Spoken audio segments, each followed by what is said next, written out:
17 ans, Océane a été escroquée de plus de 6 000 € par son petit ami et risquait des poursuites judiciaires. Trahie, paniquée, elle a mis fin à ses jours et la photo de son corps accidenté a été massivement diffusée. Un drame après un autre pour sa famille. À l'heure des réseaux sociaux où chacun peut être le roi du buzz, rien n'arrête leurs utilisateurs. Ce 8 mars 2018, Boubacar était sur le quai de la gare d'Evry-Courcouronnes, lorsqu'Océane a choisi d'en finir. Avec son téléphone, il photographie aussitôt la dépouille de la jeune fille et poste l'image sur Snapchat. Quelques minutes plus tard, la photo du corps de la jeune femme se partage à la vitesse de l'éclair. Le coup de grâce d'un destin déjà brisé par une escroquerie amoureuse. Tout débute en novembre 2017 lorsqu'Océane rencontre Ryan K, 20 ans, lors d'une fête d'anniversaire. Celui qui se présente comme un conducteur VTC, voiture de transport avec chauffeur, a du bagou, mais pas assez pour séduire la jeune femme. Concentrée sur ses études, elle a d'autres projets pour l'avenir. Elle était excellente élève et travaillait beaucoup pour réussir, explique Laurence, sa sœur aînée. Elle aimait la mode et souhaitait s'orienter dans le commerce international. Ma sœur était une jeune fille discrète, gentille et très joyeuse. Elle commençait à devenir une femme, son avenir était prometteur. Une fleur prête à éclore. Pour sa sœur, Laurence, cette situation allait entraîner des problèmes financiers pour sa famille et c'était inenvisageable au fil des mois. Ryan, qui a vu en la jeune femme inexpérimentée et candide une proie facile, continue à la charmer. Il lui offre même une bague et lui présente sa mère. Il l'a mise en confiance, puis il a refermé son piège sur elle, déplore Laurence. 4 mois après leur rencontre, Océane cède à ses charmes et le jeune homme met en action son plan. Il demande à Océane d'encaisser des chèques sur son compte, faute de ne pouvoir le faire lui-même, ayant des problèmes temporaires avec sa banque, et il lui emprunte sa carte bleue pour pouvoir retirer l'argent qui lui appartient. Un mois plus tard, Océane découvre que son compte présente un découvert de plus de 6 000 €.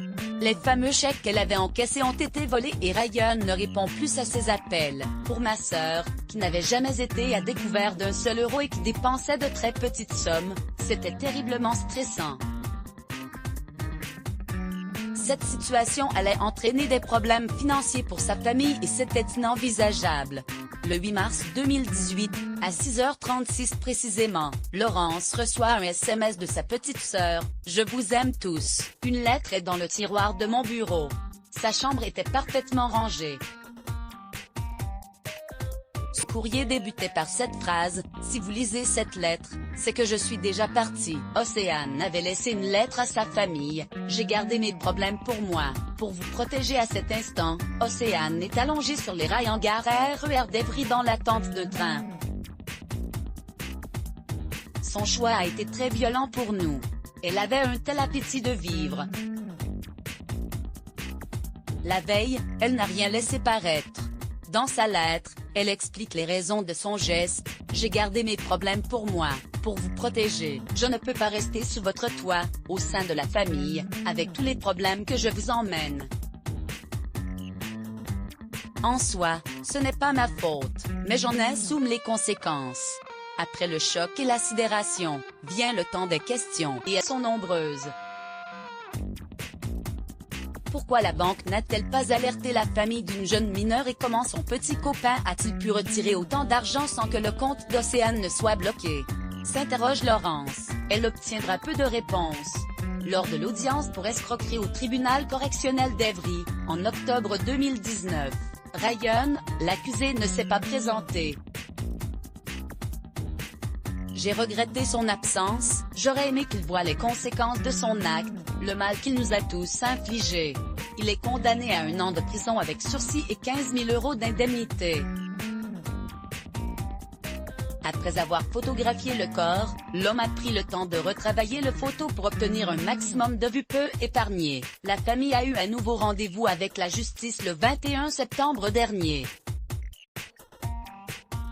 Cette fois-ci pour que soit jugé Boubacar, qui avait partagé la photo du cadavre d'Océane sur Snapchat. Non seulement, il a fait la photo, mais il a pris le temps de la retravailler et d'ajouter une émoticône pour obtenir un maximum de vues, se désole Laurence. En attendant le verdict, mi-temps délibéré au 28 octobre, Laurence et sa famille ont entrepris d'interpeller sur les dérives et la banalisation de la violence sur les réseaux sociaux au travers de l'association Prévention Océane, que vous pouvez retrouver sur Facebook. Les personnes qui prennent ce genre d'images de violence, suicide, harcèlement ou viol et les diffusent, oublient qu'il y a une famille derrière et que les conséquences sont énormes. Inscrivez-vous à la newsletter de closermag.fr pour recevoir gratuitement les dernières actualités Let's Block ADS. Why?